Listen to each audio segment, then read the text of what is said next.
রাত তখন গভীর। ইরানের আকাশে অদৃশ্য ছায়ার মতো 6টি B2 স্টেলথ বোমা ঢুকে পড়ে। কেউ জানত না এই মুহূর্তেই শুরু হচ্ছে ইতিহাসের সবচেয়ে নিখুঁত ও ভয়ঙ্কর আকাশ অভিযান। যুক্তরাষ্ট্রের একটাই লক্ষ্য, ইরানের পারমাণবিক স্বপ্ন চিরতরে মাটি চাপা দেওয়া।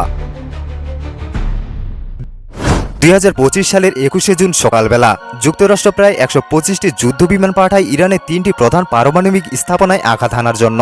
সেটা হচ্ছে ইরানের ফর্দো, নাটাঞ্জ, এমনকি ইস্পাহান। এই মিশনের অগ্রভাগে ছিল 6টি B2 স্প্রেড স্টিল বোমার, যারা মিসৌরির হোয়াইটম্যান এয়ারফোর্স বেস থেকে যাত্রা শুরু করে। একই সাথে অঞ্চলটির আশেপাশে থাকা মার্কিন সাবমেরিন থেকেও প্রায় 30টি ক্রুজ মিসাইল ছোড়া হয়, যেগুলো একের পর এক ভূগর্ভস্থ পারমাণবিক স্থাপনাকে লক্ষ্য করে। মিশনটি শুনতে সোজা লাগলেও বাস্তবে এটি অনেক জটিল, কারণ এসব বিশালকার যুদ্ধবিমান প্রচুর জ্বালানি খরচ করে এবং দীর্ঘ পথে উঠতে গেলে মাঝ আকাশে জ্বালানি ভরার প্রয়োজন পড়ে। এক্ষেত্রে KC-135 স্ট্রেটো ট্যাঙ্কারগুলোকে ব্যবহার করা হয়, যারা আবার একা উড়ে না। তাদের রক্ষা করতে থাকে FA-18 ইলেকট্রনিক ওয়ারফেয়ার স্কোয়াড্রন, যারা বোমার ও ট্যাঙ্কার উভয়কেই রাডার শনাক্তকরণ থেকে রক্ষা করে। B2 স্পিরিট বোমার যখন হোয়াইটম্যান বেস থেকে আকাশে উড়ে, তখন সারা পৃথিবীর নজর যেন এই একটি অভিযানের দিকে। এই স্টেল বোমার এত দূর উঠতে পারলেও পাইলটদের ক্লান্তি বড় বিষয়। এজন্য যুক্তরাষ্ট্র, কাতার, দিয়াগো গার্সিয়া ও গামে তাদের মিত্র ঘাঁটিগুলোতে ফ্লাইট পরিকল্পনা সাজিয়ে রাখে, যাতে দূরত্ব ও ক্লান্তি দুটোই মোকাবেলা করা যায়। তবে এই বোমারগুলোকে জাহাজ ও সাবমেরিন থেকেও নিরাপত্তা দেওয়া হয়।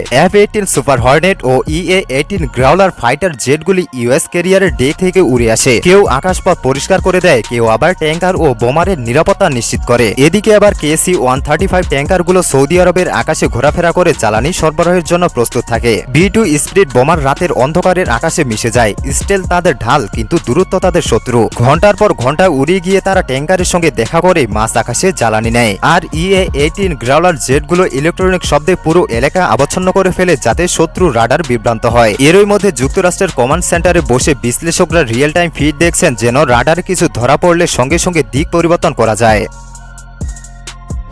ইরানের আকাশ সীমায় প্রবেশ করা খুব সহজ নয়। বোমারগুলোকে উচ্চতর উচ্চতায় উঠতে হয় এবং প্রতিটি মিসাইল সাইট এড়িয়ে যেতে হয়। নিচে বিস্তীর্ণ মরুভূমি ও পাহাড়ি এলাকা, যেখানে কোনো আড়াল নেই। তবে রাডার শোষক আবরণ সাহায্য করে নজর এড়িয়ে যাওয়ার। টার্গেটের কাছে আসলে সিদ্ধান্ত নিতে হয়, দূর থেকে স্টান অফ মিসাইল ছোড়া হবে নাকি নিচ থেকে সোজা বাংকার বাস্টার বোমা ফেলা হবে। এই বাংকার বাস্টার GBU-57 নামের বোমটি সাধারণত B2 স্পিরিট বোমার বহন করে। প্রতি বোমার ওজন প্রায় 30,000 পাউন্ড, অর্থাৎ 14,000 কেজি, এবং এটি 200 ফিট গভীর পর্যন্ত ঢুকে যেতে পারে। এর মধ্যে 4টি সক্রিয় লেটিস পিন থাকে, যেগুলো GPS ও নেভিগেশন ডেটা অনুযায়ী নিজের গতি ও দিক ঠিক করে। কোনো রকেট বা থ্রাস্টার না থাকলেও এই পিনগুলোর মাধ্যমে বোমাটি ঠিকভাবে লক্ষ্যে পৌঁছাতে পারে। আঘাত হানার সময় এটির গতি ও ওজন মিলিয়ে একটি ক্ষুদ্র ভূমিকম্পনের মতো কম্পন তৈরি হয়, যা ভিতরে থাকা বাংকার বা 20তলা ভবনের মতো গভীর স্থাপনাও ধ্বংস করতে পারে। তবে ইরানের প্রতিরক্ষা ব্যবস্থা এখনো অনেক কার্যকর। পুরনো হলেও MiG-29 বা F-14 এর মতো যুদ্ধবিমান থাকায় ভাগ্য সহায় থাকলে তারা আক্রমণ করতে পারে।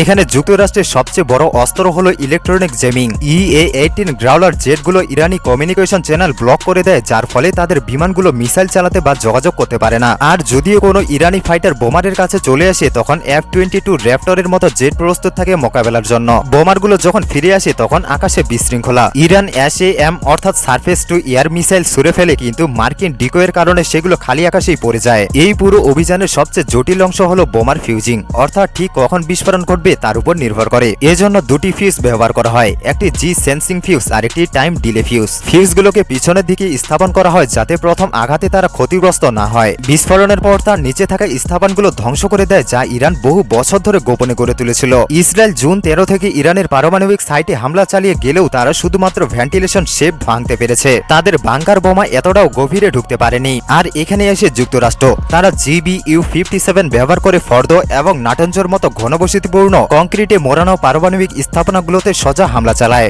এই বোমা 200 ফুট গভীর পর্যন্ত ঢুকে পারমাণবিক সাইটগুলো ধ্বংস করতে সক্ষম। আর এটাই ছিল যুক্তরাষ্ট্রের মূল লক্ষ্য, ইরানের পরমাণু কর্মসূচিকে ধ্বংস করা, তা যত গভীরেই থাকুক না কেন।